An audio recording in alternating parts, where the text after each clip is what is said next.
오늘 비전 예배 함께 하시는 청년 여러분들에게 하나님의 은혜와 평강이 가득하시기를 축복합니다. 아멘. 우리 서로 돌아보면서 인사할까요? 사랑하고 축복합니다. 한 주간 동안 잘 지내셨나요? 네. 오랜만에 보는 분들도 계시고 또 처음 보는 얼굴도 있는 것 같아요. 오늘 이 자리에 함께 하신 분들 주님의 이름으로 사랑하고 축복합니다. 오늘은 지난주에 이어서 이제 존중이라는 말씀을 나누려고 하는데요. 우리 지난주에는 박태모 목사님께서 말씀 전해주시면서 이제 하나님을 어떻게 존중할 수 있는지에 대한 말씀을 나눴습니다. 오늘은 우리가 이제 서로 존중하는 것에 대한 말씀을 나누려고 하는데요. 여러분, 존중이라고 하면은 존중이 어떤 의미일 것 같으신가요? 저는 좀 이렇게 생각을 해봤거든요. 존중한다는 게 도대체 뭘까? 그래서 제 생각에 첫 번째로 들었던 생각은 그 사람을 있는 그대로 인정해 주는 게 존중이지 않을까? 이제 상대방을 볼 때 저 사람은 이런 사람이야 하고 바꾸려고 하거나 이렇게 하는 게 아니라 그대로 인정해 주는 게 존중인가? 첫 번째 드는 생각은 그거고, 두 번째 드는 생각은 예의 있게 대하는 거. 존중한다고 하면은 그 사람을 대할 때 함부로 대하는 게 아니라 좀 이렇게 예의 있게 친절하게 대하는 것이 존중일까? 이런 생각들이 들었습니다. 사전에서 찾아보면은 사전에는 남을 높이고 귀하게 여기는 것, 이렇게 표현되어 있더라고요. 같이 읽어볼까요? 시작. 상대방을 높이고 그 사람을 이렇게 귀하게, 소중하게 여기는 것, 그 존재 자체를 인정하는 것, 이것이 존중이라고 사전이 말하고 있습니다. 사랑하는 청년 여러분, 우리가 이제 이 세상을 살아가는 동안에 정말 다양한 사람들과 만나게 되고 관계를 맺게 되잖아요. 문화, 가치관, 세대, 직업, 배경, 이런 것들이 다 다른 사람들, 우리가 살아온 환경과 전혀 다르게 자라온 사람들을 대하면서 우리가 관계를 맺고 살아갑니다. 그런데 세상은 점점 이제 개인주의가 강해지고 다른 사람을 내 기준에 있어서 안 맞으면 판단하고 정죄하고 비난하고 상대방을 낮추고 나를 높이려고 하는 그런 세상의 문화 속에 살고 있는데요. 그런데 성경에서는 우리에게 존중을 가르쳐 주시면서 그것이 예수 그리스도의 삶이다, 그것이 예수 그리스도의 사랑이다라는 것을 우리에게 말씀해 주고 있습니다. 성경이 말하는 존중은 단순히 예의 범절을 넘어서 하나님의 사랑을 실제로 드러내는 그 중요한 삶의 방식, 중요한 신앙의 행위라고 말씀합니다. 존중이라는 것은 우리가 구원의 은혜를 받았잖아요. 이것을 삶 속에서 드러내는 것, 그것이 존중이고, 이 모습을 통해서 믿지 않는 사람들에게 예수님의 사랑을 나타낼 수 있는 것, 복음을 전할 수 있는 것입니다. 존중이 아까 사전적인 의미로 남을 높이고 귀하게 여기는 것이라고 했는데요. 성경에서는 어떻게 말하고 있는지 오늘 본문에 있거든요. 로마서 12장 10절 말씀 다시 한번 같이 읽을게요. 시작.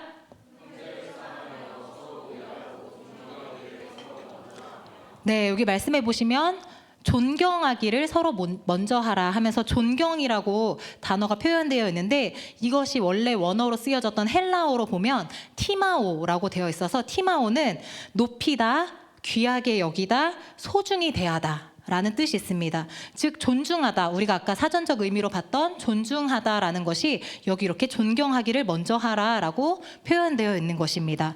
그런데 주님 말씀하시기를 서로 먼저 해라라고 합니다. 다른 사람보다 앞서서 그 사람이 나를 존중해 준다고 해서 존중하는 게 아니라 너가 먼저 존중하라라고 말씀하고 있는 것입니다. 성경이 말하는 존중은 어떤 윤리적인 차원에서 존중이 여길 만한 사람을 존중히 여기라, 이 정도가 아니라 모든 사람은 하나님께서 창조하신 존귀한 존재이기 때문에 그 존재를 인정하고 상대를 먼저 높이고 섬기라라고 우리에게 말씀합니다. 상식적으로 생각했을 때 내 상식에 이해되는 사람, 존중받을 만한 사람을 존중하는 것이 아니라 우리 기준으로는, 내 생각으로는 저 사람은 좀 존중하기 어려운데 싶은 사람일지라도 존중하라는 것이 오늘 주님의 말씀입니다. 오늘 말씀의 제목을 하나님 아버지의 마음이라고 정했는데요. 우리 제목 같이 읽어볼게요. 시작. 하나님 아버지의 마음. 이게 원래는 찬양의 제목이기도 한데요. 이 찬양 가사 중에 이런 가사가 있습니다. 아버지, 당신이 바라보는 영혼에게 나의 두 눈이 향하길 원해요 라는 가사가 있는데요. 하나님이 바라보는 그 영혼을 우리도 존중할 수 있기를, 하나님이 그 영혼을 바라보시는 그 관점으로 우리도 그 영혼을 바라볼 수 있기를 소망하면서 오늘 제목을 정했습니다. 우리가 매일에 살아가는 삶 속에서 누구를 만나든지 하나님이 그 사람을 어떻게 바라보실까, 그걸 생각하고 하나님 아버지의 마음으로 바라보며 살아가는 저와 여러분이 되기를 소망합니다. 우리가 믿고 따르는 예수님, 예수 그리스도는 이 땅 가운데 살아가시면서 존중이 무엇인지 우리에게 보여주셨습니다.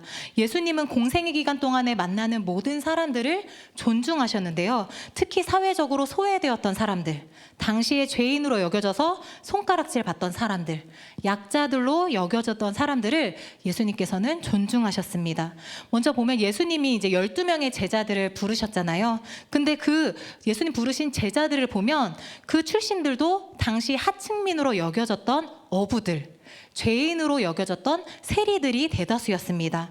당시 문화에서는 스승과 제자 사이에 엄격한 위계가 존재했어요. 그런데 예수님은 제자들을 종이나 자기 밑에 있는 사람을 여기는 것이 아니라 친구로 여기면서 존중해 주셨습니다. 요한복음 15장 15절에 이렇게 말씀하는데요. 이제부터는 너희를 종이라 하지 아니리니 종은 주인이 하는 것을 알지 못함이라. 너희를 친구라 하였노니 내가 내 아버지께 들은 것을 다 너희에게 알게 하였음이라. 예수님이 너희를 뭐라 부르신대요? 네, 친구로 여겨주셨어요. 예수님은 그 하나님의 놀라우신 계획을 본인만 알고 계시는 게 아니라 숨기지 않고 제자들에게 모두 말씀해 주시면서 너희는 내 친구다, 너희는 내 동역자다, 이렇게 존중해 주셨습니다. 제자들에게 주입식으로 교육하고 가르치시고 아랫사람으로 여기신 것이 아니라 함께 먹고 마시면서 또 지내면서 삶으로 보여주시고 제자들의 가치를 인정하고 높여주셨습니다. 또 예수님께서는 그 제자들의 발까지 씻겨주셨잖아요. 발을 씻겨주시면서 요한복음 13장 14절에 내가 주와 또는 선생이 되어 너희 발을 씻었으니 너희도 서로 발을 씻어주는 것이 옳으니라 라고 말씀하셨습니다. 당시 발을 씻는 일은 가장 낮은 종이 하는 일이었지만 예수님은 제자들의 발을 씻겨주시면서 실제 행동으로도 내가 너희를 얼마나 존중하는지 보여주셨고, 이 사건을 통해서 가장 위대한 사람은 낮은 자리에서 섬기는 자다라는 가르침을 주시면서 존중하고 섬기는 것의 본을 보여주셨습니다. 예수님은 이렇게 제자들을 존중하셨을 뿐만 아니라 다른 사람들로부터 소외받고 존중받지 못하던 사람들, 손가락질 받던 사람들도 존중해 주셨어요. 요한복음 4장 말씀에 보면 예수님이 사마리아의 한 여인을 만나시는데요. 유대인과 사마리아인들은 역사적으로도 갈등이 깊었고 이 여인은 이제 사람들로부터 손가락질 받던 사람이었어요. 왜냐하면 남편을 여러 번 바꾼 일 때문에 저 여자는 부정한 여자야 라면서 사람들로부터 외면당하던 여자였습니다. 하지만 예수님은 이 여인의 과거나 배경을 정죄하거나 탓하지 않으시고 그 여인을 존중하면서 대화하셨습니다. 예수님은 이 여인에게 구원의 진리를 알려주셨고 그녀가 사마리아 그 마을의 전도자가 될 수 있도록 높여주셨습니다. 예수님의 존중은 어떤 사람을 그냥 단순히 불쌍히 여기는 정도가 아니라 그녀가 하나님의 사랑받는 존재이고 사명을 가진 자임을 알려주셨습니다. 그렇게 해서 존중을 표현해 주셨습니다. 예수님은 또 당시에 질병으로 인해서 소외받던 사람들 를 존중해 주셨는데요. 요한복음 9장에 보면 예수님이 이제 맹인으로, 그러니까 앞이 안 보이는 채로 태어난 사람을 고쳐주시는 장면이 기록되어 있습니다.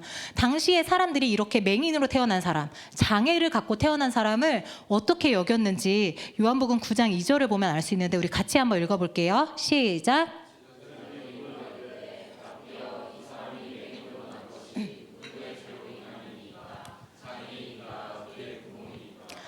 맹인, 그러니까 앞을 못 보는 사람을 보고 제자들이 이렇게 물어본 거예요. 저 사람 저렇게 된 거, 저렇게 태어난 거 자기 죄 때문입니까? 그 부모의 죄 때문입니까? 그러니까 당시에 그렇게 장애가 있는 사람들은 죄인으로 여겨지던 시대였다라는 것을 알 수 있는데요. 예수님께서는 그 3절에 대답하시기를 이 사람이나 그 부모의 죄 때문이 아니라 하나님이 하시는 일을 그를 통해서 나타내고자 하심이라 라고 말씀하시면서 그의 안못 보는 것을 고쳐주셨습니다. 그리고 그를 높여주셨습니다. 사람들로부터 저 사람 죄인이야 이렇게 취급받던 사람을 아니야, 죄 때문에 그런 게 아니야, 하나님이 영광 받으시기 위함이야 라고 하면서 그 사람을 존중해 주셨습니다. 마가복음 5장에 보면 혈루증, 12해 동안 피가 멈추지 않는 혈루증을 앓는 여인의 이야기, 예수님이 그 여인을 고쳐주시는 이야기가 기록되어 있는데요. 당시에 그렇게 혈루증을 갖고 있는 사람은 부정한 사람, 저 사람은 더러운 사람이야, 가까이 하면 안 돼 라고 하면서 사회적으로 격리되던 시대였습니다.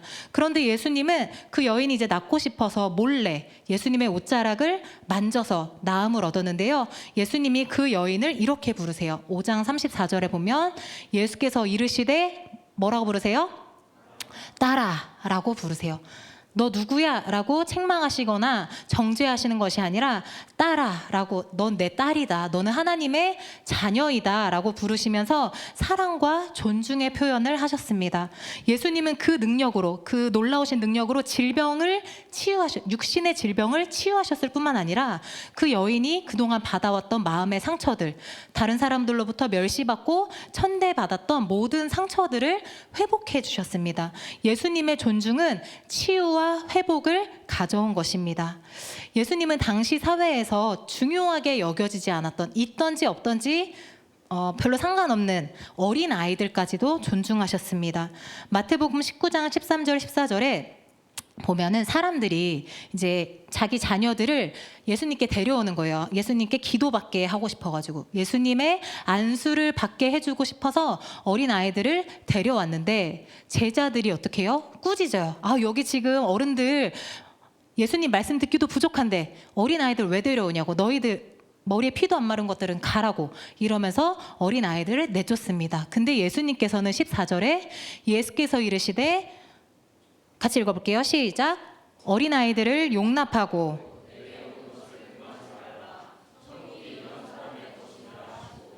예수님께서는 그 당시에 별로 중요하지 않게 여겨지던 그 어린아이들을 존중해 주셨습니다. 아니, 이런 아이들이 여기 와서 말씀 들어야 돼. 하나님께서 사랑하시는 것은 이런 어린아이들이야 라고 하시면서 그들의 가치를 높이시고 어린아이들까지도 존중하셨습니다. 예수님께서는 이렇게 세대 간에도 서로 존중해야 함을 보여주신 것입니다.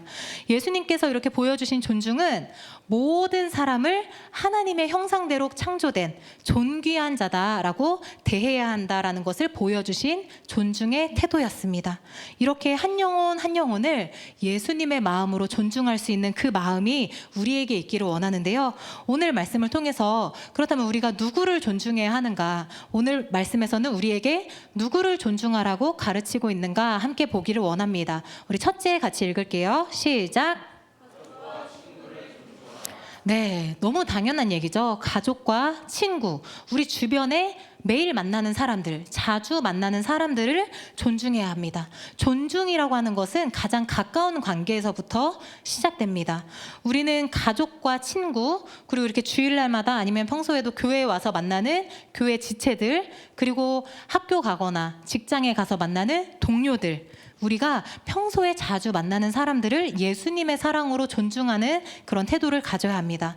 밖에서 아무리 잘하고 막 착한 일을 많이 한다 할지라도 가까운 사람을 존중하지 않는다면, 집에서 우리 부모님이나 형제 자매를 존중하지 못한다면 그 선한 행동들은 그 가족들이 보기에는 가식일 뿐인 것입니다. 너 밖에서 그렇게 착한 일 많이 하면 뭐해? 집에서는 이 모양인데.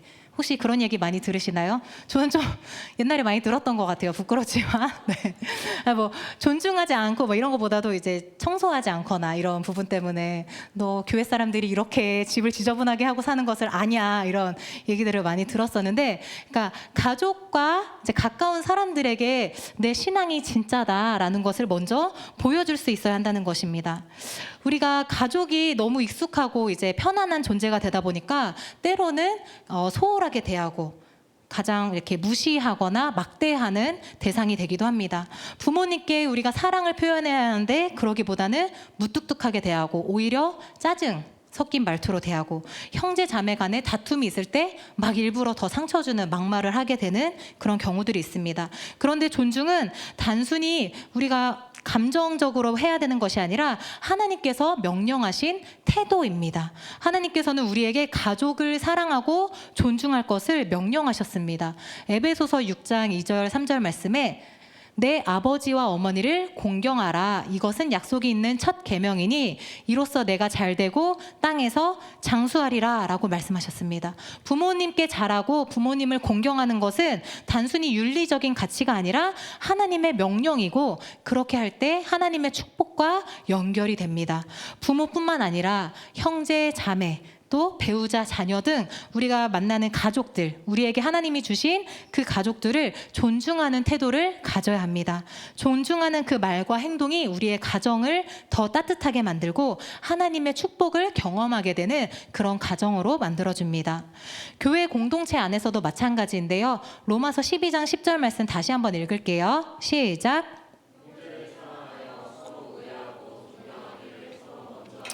아멘. 우리 믿음의 공동체, 교회 안에서 만난 형제, 자매를 서로 존중하는 마음, 먼저 존중하는 마음으로 대해야 합니다.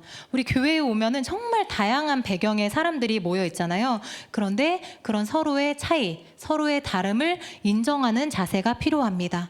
작은 배려와 관심, 우리 목장에서 만나는 사람들, 우리 비전 마을 안에서 만나는 사람들, 또 더 나아가서는 우리 교회 안에서 만나는 모든 어른들, 어린아이들까지도 존중하고 배려하고 관심 갖는 그 태도가 우리 교회를 더욱 단단하고 하나 되게 만드는 줄 믿습니다.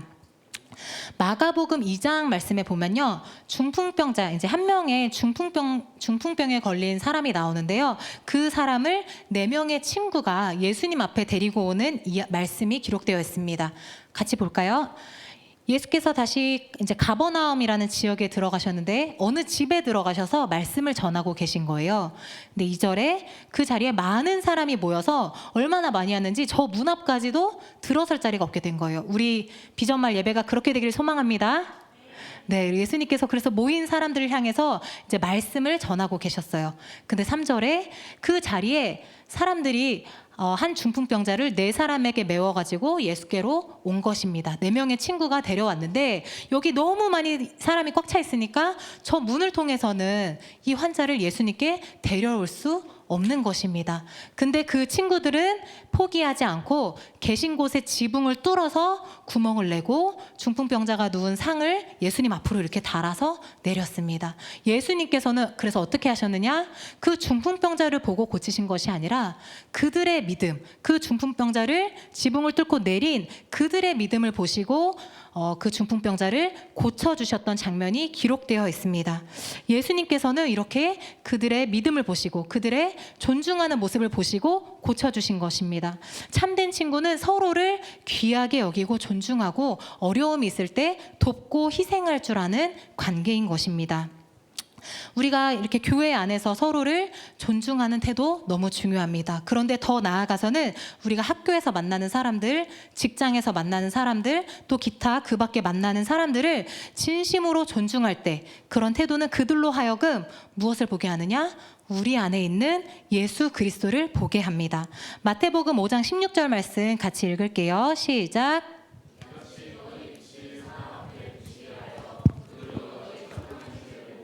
하늘에 계신 너희 아버지께 영광을 돌리게 하라. 아멘.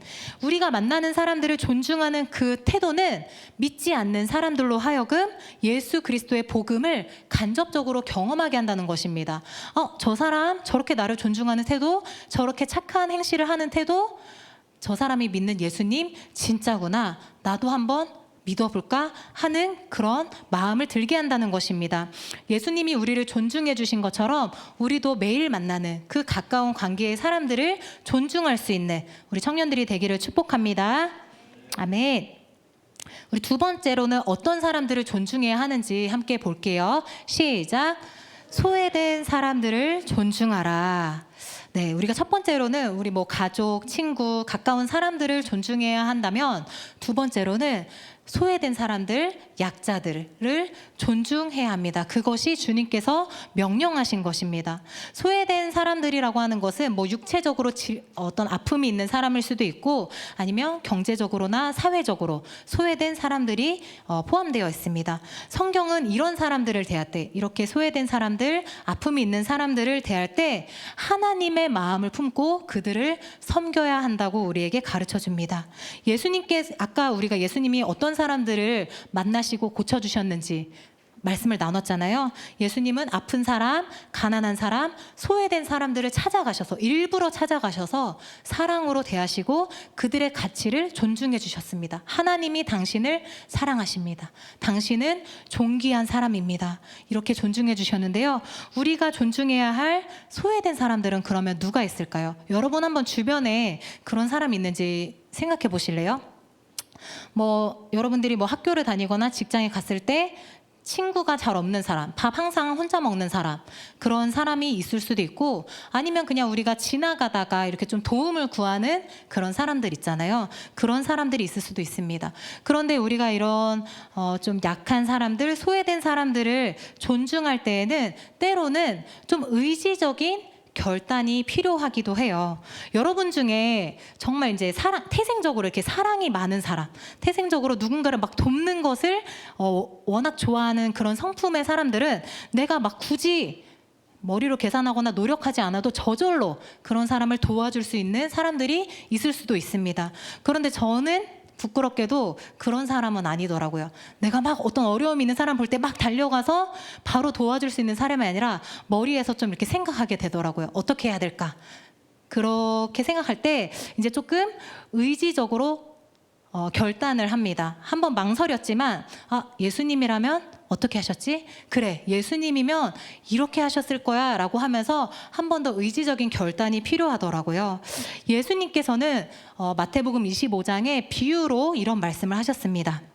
마지막 날에 임금이 와서 이제 여기 사람들을 모아두고 양과 같은 사람들, 염소와 같은 사람들을 구분할 것이다. 양과 같은 사람들은 오른쪽에, 염소와 같은 사람들은 왼쪽에 구분할 것인데 이 양과 같은 사람들에게 칭찬하시는 거예요. 네, 내가 줄일 때 너네 먹을 것을 줬잖아. 내가 목마를 때 마실 것을 줬어. 내가 나그네 되었을 때 영접했고 옷이 없어서 헐벗었을 때 나를 입혀주었고 병들었을 때 돌봐줬고 옥에 갇혔을 때 나를 방문해줬잖아. 너네 정말 잘하였도다. 너네는 하나님 나라를 상속받을 것이다 라고 하면서 놀라운 축복을 약속하셨습니다. 그러자 그 오른쪽에 모인 사람들, 양으로 여겨졌던 사람들이 되묻는 거예요. 저희가 언제요? 저희는 지금 임금님 처음 보는데요. 저희는 예수님을 만난 적이 없는데 언제 제가 그렇게 했나요? 라고 하자 그때 하시는 말씀이 25장 40절 말씀인데요. 같이 읽겠습니다. 시작.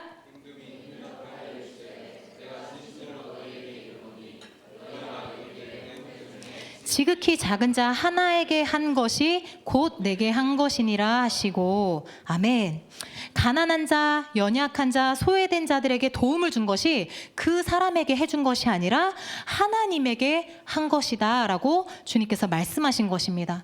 이 말씀을 생각하면서 어려운 사람, 뭔가 도움이 필요한 사람, 소외된 사람, 친구가 없는 약간 왕따같이 있는 사람을 볼 때 저 사람이 예수님이다 라고 생각해야 한다는 것입니다. 그러면 처음에는 막 썩 내키지 않더라도 의지적으로 저 사람이 예수님이면 어떡하지? 내가 예수님 잘해드려야지 라는 마음으로 작은 도움의 손길을 내밀게 됩니다. 제가 제 경험을 잠깐 말씀드리면 몇 달 전에 교회로 어떤 사람이 찾아왔었어요. 젊은 남자 청년, 여러분 이제 나이 정도 젊은 남자 청년이었는데 와서는 교회에서 하룻밤만 잘 수 있는지를 묻더라고요. 이제 자기가 아마 이렇게 전국적으로 이렇게 순회하고 있는데 잘 곳이 없어서 찾아왔다고 혹시 이 교회에서 하룻밤만 자고 가도 되는지를 물었는데 너무 이제 해주고 싶죠. 진짜 우리 교회에서 잠자리를 제공해주고 싶었지만 제 집이 아니잖아요. 그래서 이제 좀 묻고 여쭈어 봤더니 밤에는 이제 저희 교회 관리실에 사람이 없고 그래서 안전의 문제도 있고 또 소방법 때문에 지금 자고 가는 것은 불가능하다라고 대답을 들어서 그렇게 대답할 수밖에 없었습니다. 그리고서 이제 그 청년을 돌려보내려고 하는데 아까 그 읽었던 저 말씀, 마태복음 25장 40절 말씀, 지극히 작은 자 하나에게 한 것이 예수님께 한 것이다라는 말씀이 생각나면서 저 사람이 예수님이면 어떡하지? 그냥 돌려보내면 안 될 것 같다라는 생각이 든 거예요. 그래서 이제 지갑에 있던 현금 한 그때 5만 원 정도 됐던 것 같은데 주면서 다른 곳에서 이렇게 숙박하셨으면 좋겠다고, 얼마 되진 않지만 그렇게 드렸는데 그분이 이제 근데 제가 이거를 못 갚을 것 같은데 받으면 안 될 것 같다라고 하시더라고요. 그래서 저는 괜찮다고, 저 예수님께 드리는 마음으로 드리는 거니까 저한테 안 갚으셔도 되고 나중에 이제 형편이 괜찮으실 때 당신처럼 이제 어려운 사람을 만나면 그때 그 사람에게 갚으면 될 것 같다고 말씀드리고 돌려보냈습니다. 근데 딱 문득 이렇게 딱 뒤돌아서가지고 드는 생각은 근데 저 사람 사기꾼이면 어떡하지? 나 지금 당한 거 아니야? 그런 생각 순간적으로 들잖아요. 근데 그냥 제 마음에 주님의 말씀이 생각나서 순종한 것이니 뭐 그 결과는 무엇이든지, 정말 그 사람이 주님이 보낸 사람이든지 아니면 진짜 사기꾼이든지 그렇게 큰 문제가 되지는 않더라고요. 저는 주님께 드린 마음으로 드린 것이니 그것으로 충분하다라는 마음이 들었습니다. 잠언 19장 17절에 이렇게 말씀하는데요. 같이 읽어볼게요. 시작. 가난한 자를 그의 선행을 그에게 갚아주시리라. 아멘. 우리가 가난한 자에게 나누어 주는 것은 하나님께 하는 것이라는 것입니다. 그래서 그 사람이 나에게 갚을 수 없지만 하나님께서 갚아주시고 채워주신다고 분명히 약속하고 있습니다. 하나님께서는 우리가 어떤 소외된 사람, 외로운 사람을 도와줄 때, 존중할 때 기뻐하세요. 왜냐하면 그 사람도 하나님이 만드신 걸작품이고 하나님께서 그 사람에게 우리가 선한 행동을 함으로써 하나님 아버지의 마음에 동참하기를 기다리고 계셨기 때문입니다. 내 거를 막 이렇게 나눠주고 베풀면 내가 마이너스인 것 같지만 하나님은 우리가 소외된 사람들을 존중할 때 그 모습을 기억하시고 반드시 하나님 나라의 것으로 갚아주십니다. 우리가 지극히 작은 한 사람에게 한 것이 주님에게 한 것이라는 것을 기억하고 소외된 사람들을 예수님의 사랑으로 존중할 수 있는 우리 청년들이 되기를 소망합니다. 네, 우리 첫 번째로는 이제 가까운 사람들을 존중하고, 두 번째로는 소외된 사람들을 존중했어요. 누구를 또 존중해야 하는가? 우리 세 번째 같이 읽겠습니다. 시작. 원수까지도 존중하라. 네, 어떻게 보면 가장 어려운 말씀인데요. 주님께서는 원수까지도 존중하라 라고 말씀하십니다. 인간적으로, 상식적으로는 정말 이해할 수 없는 말씀입니다. 그런데 우리가 예수님을 따르는 그리스도인이라고 하면서 내가 이해되고 상식적인 부분만 순종하며 간다면 그건 진정한 그리스도인이 아닙니다. 때로는 이해되지 않고 너무 어려워 보이는 말씀도 순종하는 것. 예수님 말씀하셨으니까 내 의지로는 되지 않을지라도 그대로 살아보려고 애쓰는 것이 진정한 그리스도인이고 예수님의 제자라 할 것입니다. 오늘 본문 이제 아까 마지막에 읽었던 14절 말씀인데요. 같이 읽을게요. 시작. 너희를 박해하는 자를 축복하라. 축복하고 저주하지 말라. 라고 말씀하십니다. 이제 뒤에 읽지 않았지만 뒤에도 쭉 계속 말씀하고 있어요. 원수 갚는 것에 대한 말씀을 하고 있는데, 여러분 지금 딱 떠오르는 그 사람, 나에게 원수 같은 사람 한번 생각해 보세요. 나를 힘들게 하는 사람, 날 좀 가만히 놔뒀으면 좋겠는데 내 마음을 자꾸 긁는 사람, 그 사람 있잖아요. 도저히 이해가 되지 않는 사람, 도저히 용서할 수 없는 사람을 떠올려 보시고 그냥 그 사람을 한번 축복해 보세요. 말씀대로 너희를 박해하는 자를 축복하라 하셨으니, 하나님, 저는 그 사람 막 축복이 되지 않지만 주님 말씀이니까 그냥 순종하면서 축복합니다. 그 사람에게 건강과 평안을 주시고 하나님이 준비하신 복을 허락해 주세요. 라고 한번 축복해 보세요. 그러면 그 이후는 주님께서 책임져 주십니다. 마태복음 10장 12절 13절 말씀에 누굴 만나면 그 집에 들어가면 그 사람을 축복해줘라, 평안하기를 빌어줘라. 13절 말씀에 그 집이 그 축복을 받기에 합당하면 너희가 빈 축복이 그 사람 받을 것이고, 만일 그 사람이 받을 만한 사람이 아니면 그 축복이 너희에게 돌아올 것이다 라고 주님께서 약속하십니다. 그 사람이 여러분이 기도한 대로 복을 받을 만한 사람이면 복을 받을 것이고, 그렇지 않다면 그 빈복이 여러분에게 돌아온다는 것입니다. 결코 손해볼 것이 없기 때문에 나를 좀 힘들게 하는 사람, 내 마음에 들지 않는 사람을 하도록, 말씀이니까 순종하면서 그렇게 해보시기 바랍니다. 또 때로는 나랑 맞지 않는 그 사람을 한번 하나님의 관점으로 생각해 보세요. 내 눈에는 정말 이해되지 않고 이상한 사람인 것 같은데 하나님이 보시기에는 저 사람이 어떤 사람일까? 내가 정말 내 생각에는 이해가 되지 않고 잘못된 행동을 하고 있는 그 사람인 것 같은데 하나님이 보시기에도 진짜 이상한 사람일까? 반대로 그러면 나는 하나님 보시기에 되게 괜찮은 사람일까? 완벽하게 잘하고 있는가? 이렇게 질문해 보면 저는 그렇게 했더니 너무 부끄러워지면서 하나님 보시기에 내가 저 사람보다 결코 더 나을 게 없겠구나 라는 생각이 들면서 반성하게 되더라고요. 나에게는 되게 중요했던 그 부분, 그 사람이 뭔가 잘못하고 있는 정말 이해 안 되는 그 부분이 하나님께는 그렇게 중요하지 않겠구나 싶고 오히려 나도 하나님이 보시기에는 괜찮은 사람이 아니겠구나라고 생각이 들면서 판단하고 정죄하던 시선이 잦아들게 되었습니다. 사랑하는 여러분, 우리가 원수까지도 존중한다는 것은 그 사람의 잘못을 무조건 이해해주고 다 받아들이라는 것은 아닙니다. 원수를 존중한다는 것은 우리가 그냥 하나님의 자녀로서 하나님의 말씀이니까 그 사랑으로 그들을 대할 때 여전히 사랑과 배려의 태도를 잃지 않고 예의를 지키라라는 것입니다. 원수를 미워하고 증오하는 것, 세상의 방법은 결국 우리 자신을 더 힘들게 만들고 하나님이 기뻐하신 삶과 멀어지기 때문에 원수 갚는 것은 하나님의 손에 맡기라는 것입니다. 오늘 읽진 않았지만 로마서 12장 19절 말씀 같이 읽어볼게요. 시작. 내 사랑하는 자들아, 너희가 친히 원수를 갚지 말고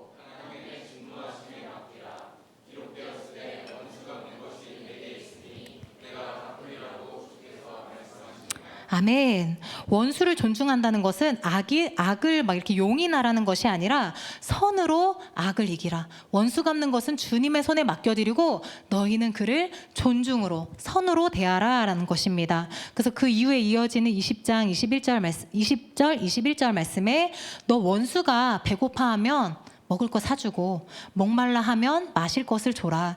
그리함으로 너가 숯불을 그 머리에 쌓아 올리라. 21절에 악에게 지지 말고 선으로 악을 이기라. 21절 말씀 같이 읽을게요. 시작.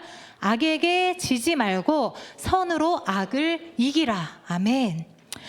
여러분 잘 아시는 다윗은 이 원수까지도 존중했던 대표적인 인물입니다. 이스라엘의 첫 번째 왕인 사울이 다윗을 질투해서 이유도 없이 다윗을 죽이려고 했는데 다윗은 하나님께서 기름 부으신 왕이기 때문에 그를 해치지 않았습니다. 이제 사울 왕을 죽일 수 있는 기회가 왔지만 다윗은 그의 옷자락만 베어내고 사울을 해치지 않고 이렇게 말합니다. 사무엘상 24장 12절 말씀. 네, 같이 읽을게요. 시작. 여호와께서는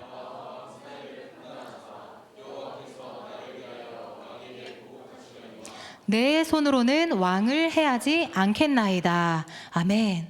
사울은 이유도 없이 다윗을 죽이려고 하는, 다윗에 있어서는 정말 원수였지만 다윗은 그에게 원수 갚는 것을 직접 하지 않고 하나님께 맡겨드렸습니다. 그리고 그 사울 왕은 하나님이 기름 부은 왕이야 하면서 끝까지 존중하는 태도를 보였습니다. 결국 어떻게 됐나요? 하나님께서는 다윗을 높이시고 그를 통해서 예수 그리스도가 탄생하는 그런 족보에 올려주셨습니다. 때때로 우리가 살아가는 삶 속에서 나를 힘들게 하는 사람, 이해할 수 없는 사람, 때로는 진짜 원수와 같은 사람을 만날 때가 있습니다. 그때 우리는 그를 보면서 어떻게 복수할 수 있을지, 어떻게 하면 원수를 갚을 수 있을지 그렇게 생각하는 것이 아니라 오늘 말씀처럼 모든 결과는 주님의 손에 맡겨드리고 그 사람 또한 하나님 아버지의 마음으로 존중하며 축복할 수 있기를 소망합니다. 아멘. 이제 말씀을 마치려고 합니다. 오늘 찬양팀 나와주시고요. 오늘 하나님 아버지의 마음이라는 제목으로 함께 말씀을 나눴는데요. 첫 번째는 가족과 친구들을 존중하라, 두 번째는 소외된 사람들, 세 번째는 원수까지도 존중하라 라고 말씀을 나눴지만 결국 이 모든 것을 다 합해보면 여러분이 만나는 모든 사람을 존중하라 라는 것입니다. 우리가 만나는 모든 사람들, 이렇게 지나치듯 스치듯이 만나는 모든 사람들은 내 마음에 들든지 안 들든지 하나님이 만드신 사람들입니다. 그 사람들은 하나님께서 사랑하시는 존재들입니다. 내 마음에 맞든지 안 맞든지, 내가 원하든지 원하지 않든지 하나님은 그를 만드셨고 그를 사랑하십니다. 우리가 그래서 그 영혼들을 바라볼 때 내 기준과 내 시선이 아니라 하나님 아버지의 마음으로 바라볼 수 있기를 소망합니다. 그러면 하나님은 그런 우리를 기쁘게 여기시고 하늘의 것으로 하나님께서 갚아주실 줄 믿습니다. 오늘 말씀을 기억하시면서 여러분 이번 한 주간 동안 살아갈 때 이제 여러 사람들을 만나게 되잖아요. 하다못해 뭐 카페에 가서 사장님도 만나게 되고 여러 사람들을 만나게 될 텐데 모든 이들을 주님의 마음으로 존중하고 그렇게 승리할 수 있는 우리 비전마을 청년들이 되기를 축복합니다. 우리 시간 함께 하나님 아버지의 마음 같이 찬양하고 기도하도록 하겠습니다.